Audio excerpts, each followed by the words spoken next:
Good evening, sinners.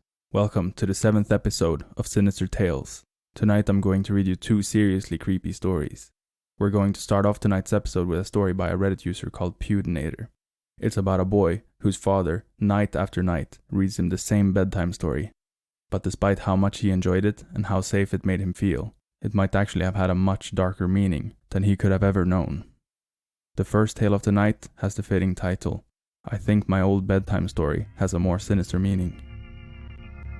And now, relax, take a deep breath, and enjoy this sinister tale.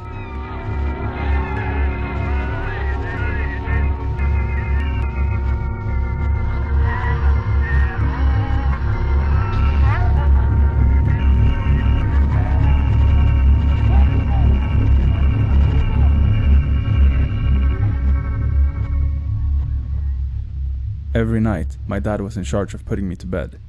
He would help me brush my teeth, and then he would tuck me into my nice warm bed. Then he would tell me a story. Every night, it was the same story. The story of Bosco and Billy. I had lots of books in my room, as my mother would read to me throughout the day, but Dad would never read any of those books. He would always tell me the same story. I always assumed that either the story had come from a book, but my father had told it so many times that he didn't need to read it from the book anymore, or that it was a story he was told as a child. I always enjoyed the story of Bosco and Billy. I always found that it would help me go to sleep. Usually, I would be almost asleep by the end of the story. I slowly learned all of the words to the story, and would sometimes recite it along with my dad. For some reason, probably because I heard it every night for years, the story stuck with me, and even to this day, I still remember all of the words to the story. The story in its entirety is as follows. Billy the bear was an ordinary bear with an ordinary life, but he had a small friend named Bosco who would get him into strife. Most of the time, Bosco would behave, but sometimes he acted out. Billy tried to keep him in line, but sometimes he would break out. Like one time, Bosco was hungry and decided he would steal food. Billy tried to stop him and explained to Bosco that stealing is rude. But Bosco didn't listen, he stole the food anyway, and took it to his secret spot and hid it away. Bosco took the food to the large oak tree that was in the woods. There he stuffed the food inside, and that's where he hid his goods. Billy never found the stolen food. It's still hidden there to this day. Bosco wishes that it is never found. He hopes and he prays. Billy is kind, and Bosco is a little bit silly. And that is the story of Bosco and Billy. Now the story seems innocent enough, and I always thought it was a cute little story about 2 bears. But after recent events, I now know it's a lot more sinister than it first appears.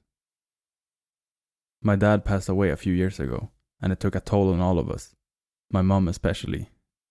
She became a little bit reclusive after my father passed, and so I didn't see her as often, because she shut herself off from others.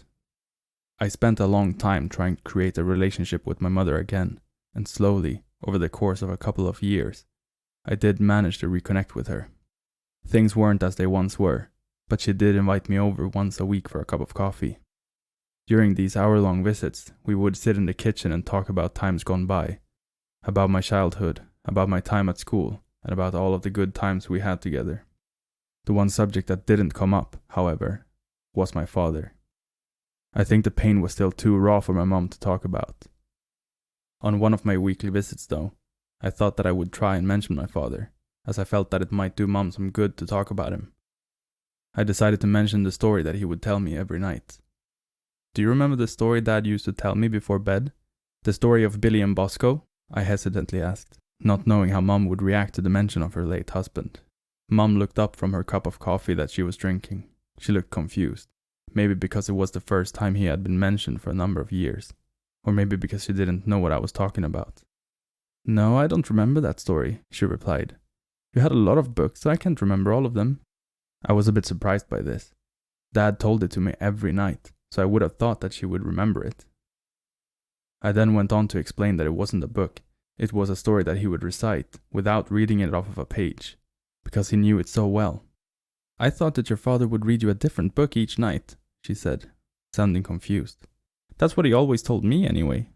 I thought that this was especially strange, because he never read me one of my books, and I would have thought that my own mother would have known this. What was this story about? she asked me.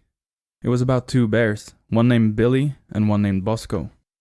I was about to continue explaining the story when my mom suddenly interrupted me. Did you just say the bear was named Bosco? She asked, sounding quite serious. Yeah, that's right. His name was Bosco, I replied. That's strange, Mom said. She had a look on her face that looked like she was trying to remember something. Your father used to tell me about a friend that he used to have named Bosco, Mom continued. He used to say that Bosco would get him in a lot of trouble when he was younger. I never met this Bosco, which your dad says was a good thing. He also said that he only met up with Bosco only once or twice after we met, and then your father told me he was no longer going to see Bosco. He said that he finally got rid of him. I was always curious as to who he was. I have never seen any photos of him or any evidence that he existed, now that I think about it. So, it is strange that he told you a story that contained a character with the name Bosco. Mom stopped talking for a second, and I didn't know how to respond. She then looked at me and asked, Do you remember this story? Can you tell it to me? I recited the entire story to her. She listened to the whole tale without changing her expression.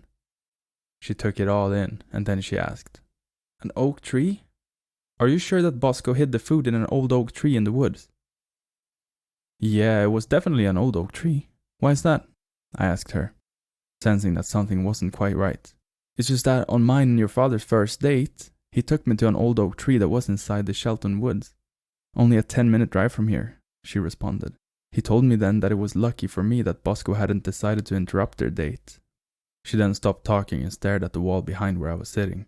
I think it's time for you to go now. I'm sorry, she told me, a hint of sadness in her voice. I thought that maybe it was for the best that I did leave. I got up and gave her a small hug, which she didn't even seem to notice. Then I collected my things and headed out the front door. I got into my car and began to drive home. On the way home, however, the thought of the old oak tree and Bosco began to fill my head. I couldn't escape these thoughts. I didn't know what it all meant, if it meant anything at all. I don't know what compelled me, but I had to visit the Shelton woods and find this oak tree. I turned my car around and headed in the direction of the woods. 15 minutes later, I found myself standing at the edge of the woods. I took a step forward and entered them. I didn't know exactly where this oak tree was, but I was determined to find it. I explored the woods for around 10 minutes before I saw it. Standing in front of me was a huge oak tree, its branches extending high up into the sky. I walked over to the base of the tree. A sense of fear started to overcome me. Something didn't feel right. It felt like something terrible had happened here. I looked down at the ground, at the base of the tree, and I saw that the dirt there looked slightly different than the rest of the dirt in the woods. I don't know why I did this, but I bent down and began to dig in this dirt. The police say that if I hadn't started digging, then they probably never would have found them. There were 4 bodies in total, all young women around the age of 24. All of them had been dead for over 30 years. It was undeniable. They were all murdered and buried under this tree. The DNA testing was also clear. My father was responsible for the killings. Somehow, he managed to keep all of this hidden for many years. He never told anyone. The only clues that he gave were through my bedtime story, which I think was his way of confessing. The only thing I am not sure of now is who is Bosco. Maybe my father and Bosco are the same person. Or maybe he really did have a friend with that name. I don't think we will ever know. I don't think I want to know. Thank you, Putinator, for letting me share this story. Can we truly be sure that our parents or other loved ones have always been the person they are today? Or could they be hiding a darker past? Would you want to know? I am always in pursuit of good, creepy stories. So if you have a favorite creepypasta, short horror story, or other sinister tale you would like me to read, please send them to mysinistertale@gmail.com. You can find this email and a link to my Instagram in the description of this episode. Maybe you have even written something yourself that you would like me to share with everyone. Don't hesitate to send it to me. The next tale of the night was requested by Margot, a fan of the show. It's a legendary creepypasta, which was posted to the Creepypasta Wiki back in 2010 by a user called Orange Soda, but the original author is still unknown. This story takes us back to a Soviet-era Russia in the year 1947, where an awful experiment was conducted on 5 test subjects. The goal of the experiment was to see the effects of extreme sleep deprivation. It's called the Russian Sleep Experiment. Now, relax, take a deep breath, and enjoy the final sinister tale of the night. Russian researchers in the late 1940s kept 5 people awake for 15 days using an experimental gas-based stimulant. They were kept in a sealed environment to carefully monitor their oxygen intake so the gas didn't kill them, since it was toxic in high concentrations. This was before closed-circuit cameras, so they had only microphones and 5-inch thick glass porthole-sized windows into the chamber to monitor them. The chamber was stocked with books, cots to sleep on but no bedding, running water and toilet, and enough dried food to last all 5 for over a month. The test subjects were political prisoners deemed enemies of the state during World War II. Everything was fine for the first 5 days. The subjects hardly complained, having been promised falsely that they would be freed if they submitted to the test and did not sleep for 30 days. Their conversations and activities were monitored, and it was noted that they continued to talk about increasingly traumatic incidents in their past, and the general tone of their conversation took on a darker aspect after the 4-day mark. After 5 days, they started to complain about the circumstances and events that led them to where they were and started to demonstrate severe paranoia. They stopped talking to each other and began alternately whispering to the microphone and one-way mirrored portholes. Oddly, they all seemed to think they could win the trust of the experimenters by turning over their comrades, the other subjects in captivity with them. At first, the researchers suspected that this was an effect of the gas itself. After 9 days, the first of them started screaming. He ran the length of the chamber, repeatedly yelling at the top of his lungs for 3 hours straight. He continued attempting to scream, but was only able to produce occasional squeaks. The researchers postulated that he had physically torn his vocal cords. The most surprising thing about this behavior is how the other captives reacted to it, or rather, didn't react to it. They continued whispering to the microphones until the second of the captives started to scream. The 2 non-screaming captives took the books apart, smeared page after page with their own feces, and pasted them calmly over the glass portholes. The screaming promptly stopped. So did the whispering to the microphones. After 3 more days passed, the researchers checked the microphones hourly to make sure they were working. Since they thought it impossible, no sound could be coming with 5 people inside. The oxygen consumption in the chamber indicated that all 5 must still be alive. In fact, it was the amount of oxygen 5 people would consume at a very heavy level of strenuous exercise. On the morning of the 14th day, the researchers did something they said they would not do to get a reaction from the captives. They used the intercom inside the chamber, hoping to provoke any response from the captives they were afraid were either dead or vegetables. They announced, "We are opening the chamber to test the microphones. Step away from the door and lie flat on the floor, or you will be shot. Compliance will earn one of you your immediate freedom." To their surprise, they heard a single phrase in a calm voice response. "We no longer want to be freed." Debate broke out among the researchers and the military forces funding the research. Unable to provoke any more response using the intercom, it was finally decided to open the chamber at midnight on the 15th day. The chamber was flushed of the stimulant gas and filled with fresh air, and immediately voices from the microphones began to object.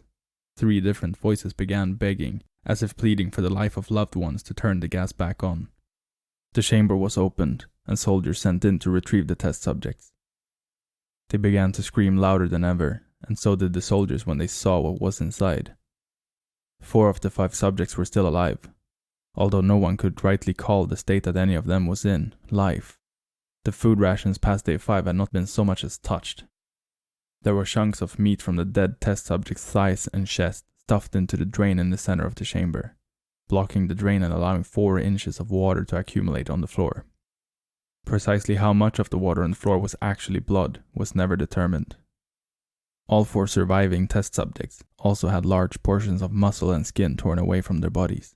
The deconstruction of flesh and exposed bone on their fingertips indicated that the wounds were inflicted by hand, not with teeth, as the researchers initially thought. Closer examination of the position and angles of the wounds indicated that most, if not all of them, were self-inflicted. The abdominal organs below the ribcage of all 4 test subjects had been removed, while the heart, lungs, and diaphragm remained in place. The skin and most of the muscles attached to the ribs had been ripped off, exposing the lungs through the rib cage. All the blood vessels and organs remained intact. They had just been taken out and laid on the floor, fanning out around the eviscerated but still living bodies of the subjects. The digestive tract of all four could be seen to be working, digesting food. It quickly became apparent that what they were digesting was their own flesh that they had ripped off and eaten over the course of days. Most of the soldiers were Russian special operatives at the facility, but still many refused to return to the chamber to remove the test subjects. They continued to scream to be left in the chamber and alternately begged and demanded that the gas be turned back on, lest they fall asleep. To everyone's surprise, the test subjects put up a fierce fight in the process of being removed from the chamber. One of the Russian soldiers died from having his throat ripped out. Another was gravely injured, having his testicles ripped off and an artery in his leg severed by one of the subject's teeth. Another 5 of the soldiers lost their lives, if you count ones that committed suicide in the weeks following the incident. In the struggle, one of the 4 living subjects had his spleen ruptured and he bled out almost immediately. The medical researchers attempted to sedate him, but this was proved impossible. He was injected with more than 10 times the human dose of a morphine derivative, and still fought like a cornered animal, breaking the ribs and arm of one doctor. His heart was seen to beat for a full 2 minutes after he had bled out to the point there was more air in his vascular system than blood. Even after it stopped, he continued to scream and flail for another 3 minutes, struggling to attack anyone in reach and just repeating the word, "more," over and over, weaker and weaker, until he finally fell silent. The surviving 3 test subjects were heavily restrained and moved to a medical facility. The 2 with intact vocal cords continuously begging for the gas, demanding to be kept awake. The most injured of the 3 was taken to the only surgical operating room that the facility had. In the process of preparing the subject to have his organs placed back within his body, it was found that he was effectively immune to the sedative they had given him to prepare him for the surgery. He fought furiously against his strains when the anesthetic gas was brought out to put him under. He managed to tear most of the way through a 4-inch wide leather strap on one wrist, even though the weight of a 200-pound soldier was holding that wrist as well. It took only a little more anesthetic than normal to put him under. In the instant, his eyelids fluttered and closed. His heart stopped. In the autopsy of the test subject that died on the operating table, it was found that his body had tripled the normal level of oxygen. His muscles that were still attached to his skeletons were badly torn, and he had broken 9 bones in his struggle to not be subdued. Most of them were from the force his own muscles had exerted on them. The second survivor had been the first of the group of 5 to start screaming. His vocal cords destroyed, he was unable to beg or object to surgery, and he only reacted by shaking his head violently in disapproval when the anesthetic gas was brought near him. He shook his head yes when someone suggested reluctantly they try the surgery without anesthetic, and did not react for the entire 6-hour procedure of replacing his abdominal organs and attempting to cover them with what remained of his skin. The surgeon presiding stated repeatedly that it should not be medically possible for the patient to still be alive. One terrified nurse assisting the surgery stated that she had seen the patient's mouth curl into a smile several times whenever his eyes met hers. When the surgery ended, the subject looked at the surgeon and began to wheeze loudly, attempting to talk while struggling. Assuming this must be something of drastic importance, the surgeon had a pen and pad fetched so the patient could write his message. It was simple. Keep cutting. The other 2 test subjects were given the same surgery, both without anesthetic as well, although they had to be injected with a paralytic for the duration of the operation. The surgeon found it impossible to perform the operation while the patients laughed continuously. Once paralyzed, the subjects could only follow the attending researchers with their eyes. The paralytic cleared their system in an abnormally short period of time, and they were soon trying to escape their bonds. The moment they could speak, they were again asking for the stimulant gas. The researchers tried asking why they had injured themselves, why they had ripped out their own guts, and why they wanted to be given the gas again. Only one response was given. I must remain awake. All 3 subjects' restraints were reinforced, and they were placed back into the chamber, awaiting determination as to what should be done with them. The researchers, facing the wrath of their military benefactors for having failed the stated goals of their projects, considered euthanizing the surviving subjects. The commanding officer, an ex-KGB, instead saw potential and wanted to see what would happen if they were put back on the gas. The researchers strongly objected, but were overruled. In preparation for being sealed in the chamber again, the subjects were connected to an EEG monitor and had their restraints padded for long-term confinement. To everyone's surprise, all three stopped struggling at the moment it was let slip that they were going back on the gas. It was obvious that at this point all three were putting up a great struggle to stay awake. One of the subjects that could speak was humming loudly and continuously. The mute subject was straining his legs against the leather bonds with all his might. First left, then right, then left again for something to focus on. The remaining subject was holding his head off his pillow and blinking rapidly. Having been the first to be wired for EEG, most of the researchers were monitoring his brainwaves in surprise. They were normal most of the time, but sometimes flatlined inexplicably. It looked as if he were repeatedly suffering brain death before returning to normal. As they focused on paper scrolling out of the brainwave monitor, only one nerve saw his eyes slip shut at the same moment his head hit the pillow. His brainwaves immediately changed to that of deep sleep, then flatlined for the last time as his heart simultaneously stopped. The only remaining subject that could speak started screaming to be sealed in now. His brainwaves showed the same flat lines as the one who had just died from falling asleep. The commander gave the order to seal the chamber, with both subjects inside, as well as 3 researchers. One of the named 3 immediately drew his gun and shot the commander point blank between the eyes, then turned the gun on the mute subject and blew his brains out as well. He pointed his gun at the remaining subject, still restrained to a bed as the remaining members of the medical and researchers team fled the room. He pointed his gun at the remaining subject, still restrained to a bed as the remaining members of the medical and research team fled the room. "I won't be locked in here with these things, not with you," he screamed at the man strapped to the table. "What are you?" he demanded. "I must know." The subject smiled. "Have you forgotten so easily?" the subject asked. "We are you. We are the madness that lurks within you all, begging to be free at every moment in your deepest animal mind. We are what you hide from in your beds every night. We are what you sedate into silence and paralysis when you go to the nocturnal haven where we cannot tread." The researcher paused, then aimed at the subject's heart and fired. The EEG flatlined as the subject weakly choked out, "So nearly free."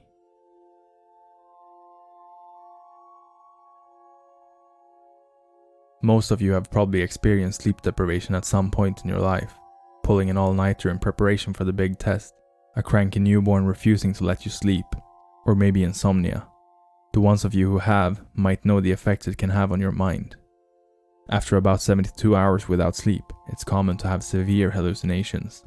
The longest a person has ever gone without sleep is 11 days. I sincerely hope that you get a good night's sleep tonight. Please consider subscribing and following me on Instagram at Sinister Tales Podcast. A special thanks goes out to Pudinator for letting me share your story, and thank you Orange Soda for spreading the Russian sleeping experiment by posting it to Creepypasta Wiki back in the days. And also, thank you Margot for requesting it. Do you want one of your creepy stories featured in a future episode, or do you have a favorite story you would like me to read? Email me at mysinistertale@gmail.com. Thank you for listening to this episode of Sinister Tales. Sleep well, sinners.